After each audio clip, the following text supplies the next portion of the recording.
Kini saatnya kita simak sejumlah informasi menarik dari Biro Kompas TV di Tanah Air dalam segmen Cerita Nusantara. Sudah bersiap dua tim jurnalis Kompas TV, ada Sucia Lusinda dan juru kamera Muhammad Nasruddin di Pontianak, Kalimantan Barat, serta Emir Syah Purba dan juru kamera Dedi Ginting di Medan, Sumatera Utara. Kita akan ke Pontianak terlebih dahulu. Suci, selamat pagi. Ada cerita menarik apa hari ini? Baik, ya Lintang. Dari Biro Pontianak Kalimantan Barat ada dua informasi menarik yang akan kami sampaikan dalam Cerita Nusantara pada hari ini. Informasi yang pertama saudara, perahu berbahan bakar gas mulai dikembangkan di Pontianak Kalimantan Barat. Tak hanya untuk efisiensi energi, tapi juga sebagai upaya mendorong wisata sungai yang ramah lingkungan. Berikut liputannya. Berbagai inovasi terus dibuat di kota Pontianak, salah satunya penggunaan perahu berbahan bakar gas. Sultan Pontianak Syarif Melvin Al-Qadri menyebut penggunaan gas dapat mengurangi biaya operasional dan emisi karbon di wilayah perairan. Tidak hanya bagi penambang sampan dan nelayan, inovasi ini ke depan juga dapat dikembangkan untuk kapal wisata dan kapal penumpang. Selain lebih efisien, juga membuka peluang wisata sungai berbasis energi bersih. Penambang maupun nelayan kalau yang ada di wilayah kota Pontianak ini, di sungai khususnya, supaya bisa kita menampilkan ini, supaya bisa melihat, mengedukasi yang tadinya menggunakan minyak ini lebih perbandingan dengan gas ini jauh bedanya. Yang keseharian mungkin pendapatan atau penghasilan masyarakat ini berkurang, dengan menggunakan gas ini, insya Allah pendapatan masyarakat ini, khusus penambang maupun nelayan ini bisa meningkat. Sementara itu, pencetus konverter kit bahan bakar gas, Amin Ben Gas bilang, perahu gas juga berpeluang dikembangkan untuk ajang olahraga air berwawasan lingkungan yang dapat menjadi daya tarik wisata baru di kota Pontianak. Yang sudah kan kita kan lebih kepada nelayan, lebih kepada petani. Bagaimana konverter kit ABG ini bisa diaplikasikan juga untuk wisata. Dan ini yang pertama di Indonesia. Kalau yang biasa balap-balap kan mungkin pakai minyak ya sultannya. Nah, kalau ini yang sekarang nih kita bikin beda. Yang nanti kita harapkan bisa dijadikan ajang untuk olahraga air dan bisa dipertandingkan. Jadi olahraganya dapat, badan sehat, efisiensi dapat, isu lingkungan kita dapat. Peluncuran perahu berbahan gas ini menjadi tonggak awal pengguna energi bersih untuk transportasi air di Kalimantan Barat, serta menjadikan wisata Sungai Kapuas semakin berkelanjutan. Sucia Lucinda, Kompas TV Pontianak, Kalimantan Barat. Ya, informasi selanjutnya saudara. Dari pedalaman Kabupaten Sanggau, Kalimantan Barat, masyarakat Dayak Tae di Kampung Semangkar masih setia menjaga tradisi leluhur mereka. Setiap tanggal 25 Oktober, mereka melaksanakan ritual adat Nyesai Amot, upacara sakral untuk membersihkan kampung dari penyakit dan hal negatif lainnya. Sejak pagi hari, warga Kampung Semangkar, Desa Tai, Kecamatan Balai, Kabupaten Sanggau mempersiapkan berbagai perlengkapan adat, mulai dari pinang muda, daun sirih, rokok daun, hingga tuak untuk keperluan ritual adat Nyesai Amot. Ritual dipimpin oleh dukun paca bernama Pak Anyi, dibantu para rebayu dan perimah. Sebelum prosesi utama dimulai, terlebih dahulu digelar upacara adat ke Abak Insopet Macan Paeng, yang merupakan tempat kepala kayau disemayamkan untuk memohon izin kepada roh penjaga alam. Selanjutnya dilakukan besiak, yaitu doa dan permohonan restu kepada Jubata atau Tuhan Yang Maha Kuasa. Suara lila atau meriam keramat menjadi tanda seluruh warga bersiap menuju Mawak Empang atau tempat pelaksanaan utama ritual adat. Puncak kegiatan adalah prosesi Nyeser Amot Ngekayot, yakni menghanyutkan lanting atau rumah kecil ke sungai. Tradisi ini menjadi simbol pengusiran roh penyakit dan hal negatif lainnya agar kembali ke asalnya jauh dari kehidupan manusia. Salah satu tujuannya untuk mengusir para hantu-hantu yang dianggap mengganggu, dan kemudian hantu itu yang berbentuk hama, ya, hama padi, ya, bisa dikatakan baik dari hama tikus, hama wereng, ular, ulat dan segala macamnya. Nah, itu bagian-bagian yang kita buat ritual ini setiap tahun pada musim padi mulai menguning atau orang udah mulai panen. Usai ritual, masyarakat menjalani masa pantang selama beberapa hari seperti tidak boleh ke ladang, berburu atau memakan makanan tertentu. Pantangan ini dimaknai sebagai bentuk penyucian diri serta penghormatan kepada alam dan roh leluhur. Menjadi harapan kami ke depannya nanti supaya anak-anak muda bisalah melestarikan semua ritual adat Nyesai Amot ini yang ada di Dusun Semangkar. Ritual adat Nyesai Amot tradisi tua yang diwariskan turun-temurun sejak abad ke-18 ini bukan hanya sekadar tradisi, tetapi juga wujud harmoni antara manusia, alam, dan sang pencipta.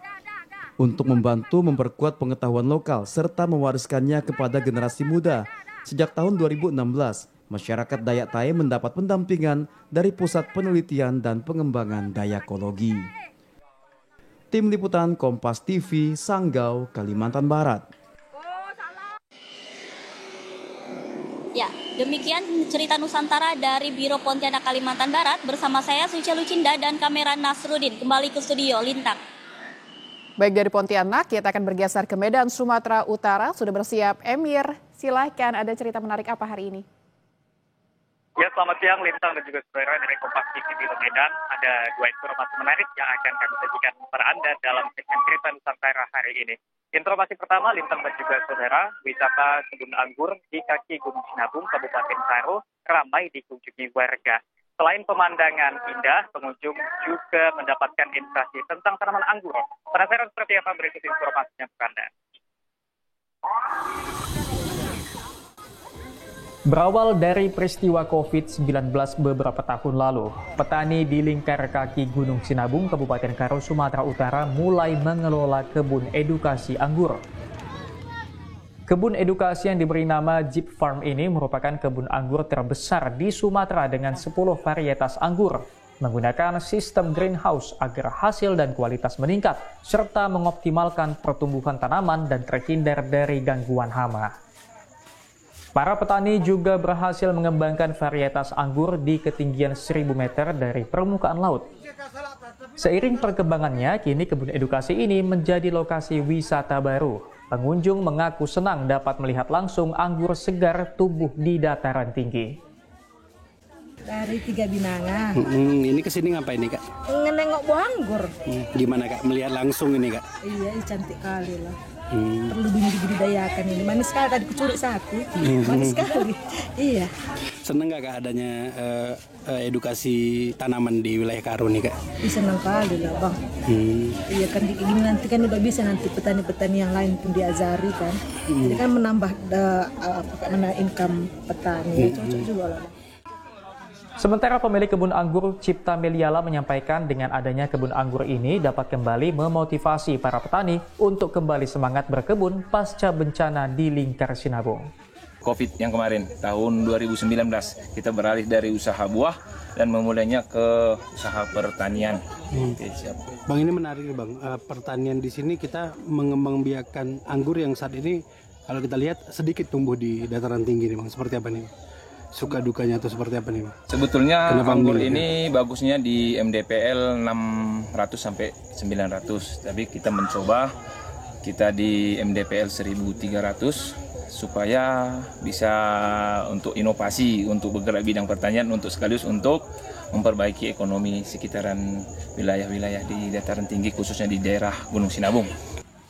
Inovasi baru pertanian ini diharapkan dapat memotivasi petani lain untuk mengembangkan kreativitas mereka sekaligus membuka lokasi wisata baru. Hendri Setiawan, Kompas TV, Karo, Sumatera Utara. Informasi kedua, Lintang dan juga saudara, minuman segar teh susu telur racikan warga Jalan Bromo, Kota Medan ramai diminati pengunjung. Di warung sederhana milik Jamal ini, pembuatan minuman teh susu telur cukup unik karena menggunakan mesin jahit sebagai alat adukannya. Penasaran seperti apa keunikannya? Berikut informasinya kepadanya. Berbagai cara dilakukan pedagang untuk mendapatkan cita rasa khas dagangannya. Di warung teh susu telur TST milik Jamal ini, pengolahan minuman segar TST dilakukan dengan menggunakan mesin jahit sebagai alat adukan. Berbeda dengan warung lainnya dengan menu serupa, di sini Jamal sengaja menggunakan mesin jahit listrik sebagai alat pengaduk minuman.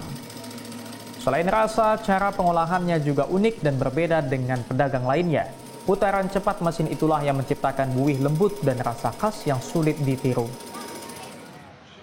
Setiap pagi banyak warga yang berdatangan, ada yang datang untuk sarapan ringan, ada pula yang hanya ingin minum TST. Pengunjung biasanya bercengkrama dengan rekan sejawat. Adi, salah seorang pengunjung, mengatakan selalu senang mampir ke TST Jamal karena rasanya pekat dan enak. Kebetulan ini Jalan Bromo ini, TST Jamal ini lebih terasa. Dan satu lagi menikmatinya di sini bisa kita mau sampai santai dari jam 9 ini sampai jam 10 pun nggak ada keberatan yang mengat. TST Jamal tak hanya menawarkan kehangatan suasana, tapi juga khasiat dari telur bebek yang digunakan sebagai bahan utama. Minuman ini dinilai mampu menambah stamina dan menjaga kesehatan tubuh. Warung ini memiliki 15 varian TST mulai dari TST hijau, TST tape hingga TST jamu. Harga pun bersahabat mulai 12 hingga Rp15.000 satu gelasnya. Oh, ini pakai mesin kayak membantu lah, kayak lebih cepat gitu kan daripada manual. Nah, dalam proses pengerjaannya ini bisa berapa cepat ya nih Kak? Kalau pakai mesin ya kurang lebih 3 menit sampai 5 menit gitulah. Nah, kita di sini Kak ada berapa varian Kak untuk TST? Ada 15 varian rasa. Apa aja variannya? Tape, TST jamu, TST banrek, cappuccino, Milo. Warung TST Jamal ini cukup dikenal dan sudah menjadi tempat sederhana bagi warga Medan yang ingin melepas penat. Dedi Zulkifli Tarigan, Kompas TV, Medan, Sumatera Utara.